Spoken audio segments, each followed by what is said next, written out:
राजकुमारी के रूप यौवन पर आसक्त हो दैत्य दंभिकासुर उसे अपनी गुफा में उठा ले जाता है। राजकुमारी चंद्रकला का रो रो कर बुरा हाल था। उस बेचारी की तो किस्मत ही खोटी थी। कितने सालों तक वो उस नाग के चंगुल में फंसी रही। कुछ ही दिन पहले नाग से आजाद हुई थी। सोचा अब जिंदगी अच्छे से गुजरेगी, पर अब दैत्य दंभिकासुर ने उसे अपनी गुफा में लापटका। न तो उसके आंसू रुकने का नाम ले रहे थे और न वो किस्मत को कोसने से। उसकी मनमोहक सुंदरता से अभिभूत दैत्य ने उसके साथ किसी प्रकार का बल प्रयोग नहीं किया। वह उस अद्भुत नारी को जबरदस्ती नहीं बल्कि उसकी सहमति से प्राप्त करना चाहता था। दंभिकासुर ने राजकुमारी से कहा, या तो तू अपनी मर्जी से मेरे साथ रहने के लिए सहमत हो जा, अन्यथा आजीवन तू ऐसे ही मेरी कैद में सड़ती रहेगी। दैत्य की बात सुन राजकुमारी चंद्रकला गुस्से से रोती हुई बोली, मैं तुम्हारे साथ रहने से पहले मरना पसंद करूंगी, और अगर तुम ये सोचते हो कि तुम मुझे यहाँ उठा लाए तो मैं तुम्हारी हो गई तो ये तुम्हारी सबसे बड़ी भूल है। मेरा पति मुझे ढूंढते हुए यहाँ जरूर आएगा और वो तुझे छोड़ेगा नहीं। राजकुमारी की बात सुन दंभिकासुर घिनौनी हंसी हंसते हुए बोला, लगता है तुम पागल हो गई हो। मैंने तुम्हें यहाँ 7 तालों के भीतर बंद किया है। यहाँ तक किसी का भी पहुंचना असंभव है, और अगर गलती से कोई यहाँ तुझे ढूंढता हुआ आ भी गया तो मैं उसे एक कीड़े की तरह मसल दूंगा। ये तो तेरी सूरत मुझे भा गई, वरना अब तक तू भी कब की ऊपर जा चुकी होती। तेरी भलाई इसी में है कि तू स्वेच्छा से मेरी बात मान जा, वरना अंजाम बहुत बुरा होगा। इतनी बात कह दंभिकासुर वहां से चला गया। उधर जब मेले से दंभिकासुर राजकुमारी को उठाकर ले गया था तो लखन की भाभी बेचारी बेबस और लाचार सी बस उसे देखती रह गई। बहते अश्रुओं के साथ वो घर जाती है और सारा किस्सा लखन को कह सुनाती है। भाभी की बात सुन लखन के पैरों नीचे से जमीन सरक जाती है। वो तुरंत भारी कदमों से अपनी पत्नी चंद्रकला को खोजने निकल पड़ता है। कई दिनों तक जंगलों और शहरों की खाक छानता भूखा प्यासा लखन अपनी पत्नी को ढूंढता ढूंढता भटक रहा था। तभी उसे एक कुटिया दिखाई देती है।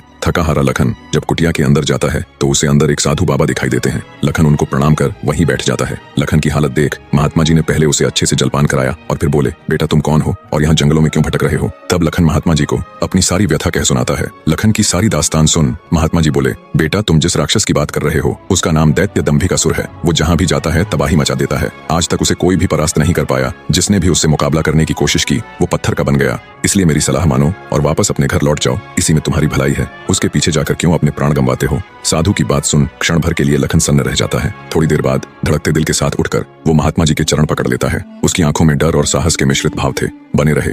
अपनी पत्नी को याद कर लखन ने आंखों में आंसू भरकर कहा, नहीं महाराज मैं ऐसा कदापि नहीं कर सकता। मेरी पत्नी उस दैत्य के चंगुल में है और उसे छुड़ाने के लिए मैं कुछ भी कर सकता हूँ। हे साधु बाबा अब आप ही मेरी आखिरी उम्मीद हैं। घर तो मैं नहीं जाऊंगा, चाहे मेरे प्राण ही क्यों न चले जाएं। लखन की बात सुन साधु महाराज ने गहरी सांस ली और कुछ पल सोचने के बाद कहा, देख लो बेटा मैं एक बार फिर कह रहा हूँ उस दैत्य के सामने तुम्हारे बचने की संभावना बहुत कम है। लखन बोला, महाराज मुझे मेरे प्राणों की जरा सी भी फिक्र नहीं है, आप तो बस मुझे उस तक पहुंचने का मार्ग बताए कृपया। लखन के दृढ़ निश्चय को देख महात्मा जी ने फैसला किया कि वे उसकी मदद करेंगे। गहरी सांस लेते हुए वे बोले, तो सुनो बेटा, दैत्य दंभिकासुर कोई साधारण राक्षस नहीं है। उसने सालों तपस्या करके देवताओं को प्रसन्न कर उनसे वरदान प्राप्त किया है कि जो कोई भी प्राणी उस पर हमला करेगा तो वह तुरंत पत्थर का बन जाएगा। उसे पराजित करने का सिर्फ एक ही उपाय है, वो है उसकी 7 गुत्थियों को हल करना, यानी उसके 7 प्रश्नों के सही जवाब देना। अगर तुम्हारे एक भी जवाब से वो संतुष्ट नहीं हुआ, अर्थात तुमने गलत जवाब